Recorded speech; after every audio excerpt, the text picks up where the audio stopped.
안녕하세요. 익산열방성결교회 나중유 목사입니다. 오늘은 116번째 칼럼 세상에서 예수를 바라보는 시선이라는 제목으로 여호와의 은혜를 함께 나누도록 하겠습니다. 세상에서 예수를 보는 시선이 과연 올바른 것인가? 세상에 대한 올바른 판단이나 제대로 할 수 있을까? 진리 되신 예수를, 메시아 되신 예수를, 생명 되신 예수를, 창조주이신 예수를 제대로 발견이나 할 수 있을까? 라는 의문점을 가질 수밖에 없는 것입니다. 2025년도 인공지능 사회를 준비하고 있는 교인들 중에는 대다수가 세상에서 배운 지식을 토대로 종교생활을 시작하는 사람들이 대다수입니다.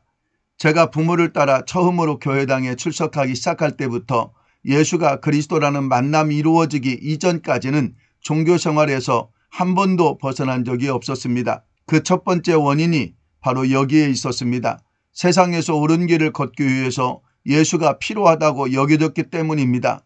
이러한 생각이 예수를 똑바로 보지 못하게 되고 예수가 그리스도라는 사실을 깨닫지 못하게 하는 결과를 가져오게 된 것입니다. 그래서 116번째 칼럼 주제를 세상에서 예수를 바라보는 시선이라는 제목으로 잡은 것입니다. 세상에서 예수를 바라보는 첫 번째 생각은 착한 사람으로 사는 방법 중 하나가 교회를 다니는 것이라고 생각했었습니다. 종교를 가지고 살면 착하게 변화되고 착한 사람들과 함께 어울리다 보면 착해질 수 있다는 막연한 믿음 때문입니다. 악한 사람들과 함께 하는 것보다 선한 사람들과 함께 지내는 것이 훨씬 좋다고 생각하면서 교회당에 출석하는 것입니다. 세상에서 예수를 바라보는 시선 두 번째는 교회를 출석함으로 축복을 받을 수 있다는 생각 때문에 교회당을 찾는 것입니다. 세상 사람들은 행복이라는 울타리 안으로 들어서기 위해서는 몇 가지 사실이 충족되어야 한다고 생각합니다. 가장 먼저 학벌이 충족되어야 한다고 생각합니다. 인류대학을 졸업해야 한다고 생각하고 있지만 인류대학이 아니더라도 수도권 안에 있는 대학이라도 나와야 한다고 생각합니다. 그래서 이수철만 되면 교회에서는 입학을 위해 특별 새벽기도 시간을 마련합니다.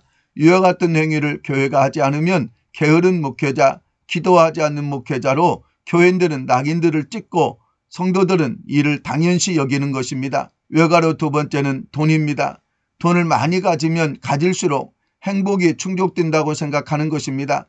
그래서 좋은 직장의 조건은 월급 많이 주고 휴일 수당이 보장되는 것, 노후 자금을 준비할 수 있는 직장을 말합니다. 심지어 교회당에 출석하고 있는 어떤 중직자에게 11조를 드리는 이유가 뭐냐고 묻자 더 많은 돈을 벌기 위해서 11조를 드리고 있다라고 대답을 했다고 합니다.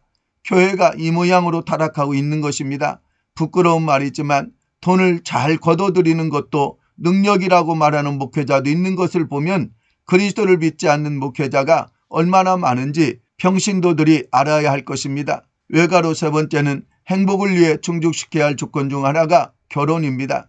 여기에서 꼰대라고 일컫는 구시대 사람하고 차이점이 발생합니다. 2025년 인공지능 시대를 준비하고 있는 청년들은 결혼이라는 것이 행복을 위한 조건, 자식된 도리라고 생각하는 것이 아니라 선택이라고 생각하고 있습니다. 당사자들이 서로 결혼을 합의하에 하고 싶으면 하고 그렇지 않으면 혼자 사는 것도 괜찮은 방법이라고 생각하는 것입니다. 이러한 행복의 조건을 만족시켜 줄 수 있는 곳이 교회라고 생각하기 때문에 교회를 찾는다는 것입니다. 다르게 표현해 보자면 이러한 조건을 충족시켜 줄 수 있는 곳이 있다면 굳이 교회를 찾지 않아도 됩니다. 라는 의미와도 같은 말인 것입니다. 세상에서 예수를 바라보는 시선 세 번째는 사람을 만나기 위해서 교회를 찾는 사람들이 많습니다.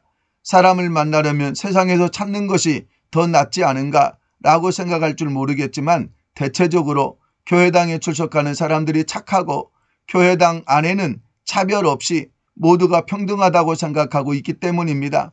세상에서는 차별이 얼마나 심한지 학벌로 인한 차별, 직업적 차별, 남성과 여성의 성적 차별, 인종적 차별, 출신 지역 차별 등 얼마나 많은지 그 종류를 모두 헤아리기가 어려울 정도인 것입니다.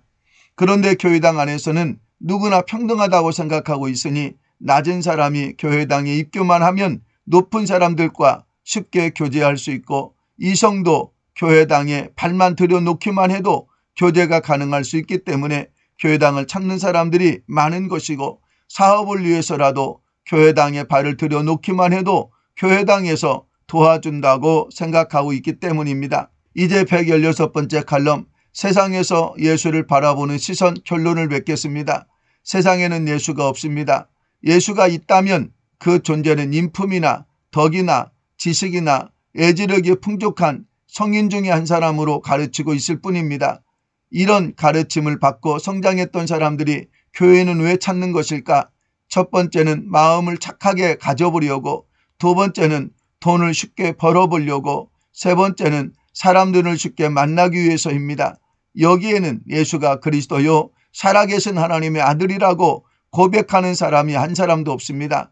그러니 세상에서 예수를 바라보는 사람들 중에는 참 그리스도인이 없는 것이 당연한 것이며, 구원을 얻지 못하고 쭉정이 교인들이 가득한 것이 당연한 것이며, 이들에게는 참 행복도 참 축복도 참다운 인간미도 얻지 못할 것이 자명한 사실입니다. 그 이유는 욕심 때문입니다. 욕심이 잉태한 즉 죄를 낳고 죄가 장성한 즉 사망을 낳느니라.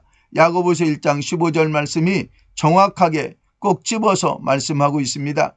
지금이야말로 말씀과 기도로 거룩함에 이르도록 힘써야 할 때임을 명심하시기 바랍니다. 돌아오는 주일에도 가족들과 함께 교회에서 꼭 뵙겠습니다. 감사합니다.